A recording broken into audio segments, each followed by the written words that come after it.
อมาเป็นของฉันชาตินี้ฉันไม่ได้เธอมาเป็นเจ้าบ่าวฉันแค่ทำตามที่ฉันไม่ได้เธอเลยต้องยอมใจให้เป็นของเขาแต่ในใจฉันมันเจ็บซ้ำๆเพราะคนที่อยู่กับฉันวันนี้มันไม่ใช่เธอแต่ในใจมันเจ็บเงียบเพราะฉันไม่มีสิทธิ์จะเป็นของเธอ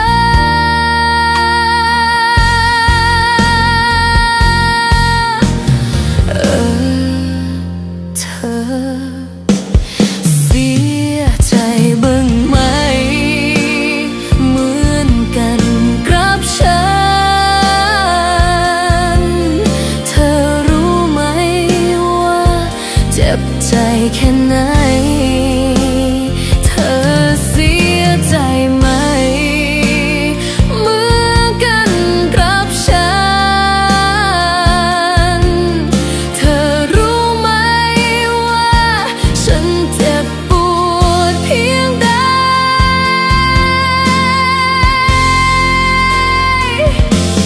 ชาติหน้าถ้ามันไม่จริงจงกลับมาหาจงกลับมาขอเธอเป็นของฉันชาตินี้เราคงต้องปล่อยวางและตัดใจกันคิดแค่ว่าเรา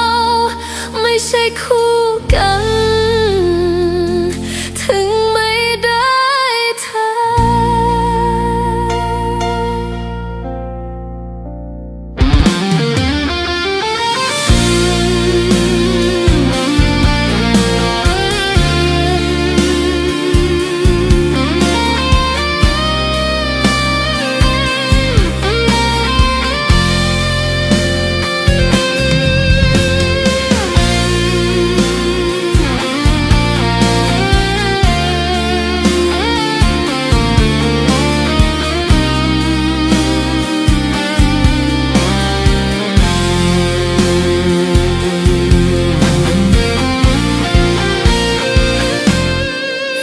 นั่นที่ใจยังสั่นจำซ้ำๆเพราะคนที่อยู่กับฉันวันนี้มันไม่ใช่เธอแต่ในใจมันเจ็บเงียบเพราะฉันไม่มีสิทธิ์จะเป็นของเธอ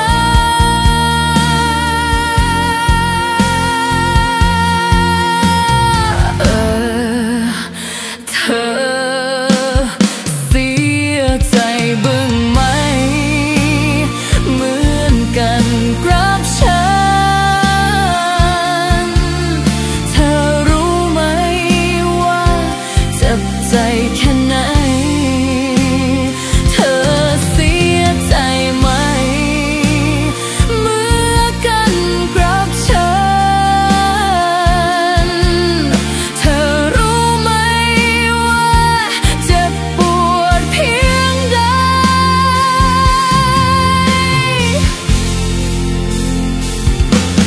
ชาติหน้าถ้ามันไม่จริงจงกลับมาหาจงกลับมาขอเธอเป็นของฉันชาตินี้เราต้องยอมวางและตัดใจกันคิดแค่ว่าเราไม่ใช่คู่กัน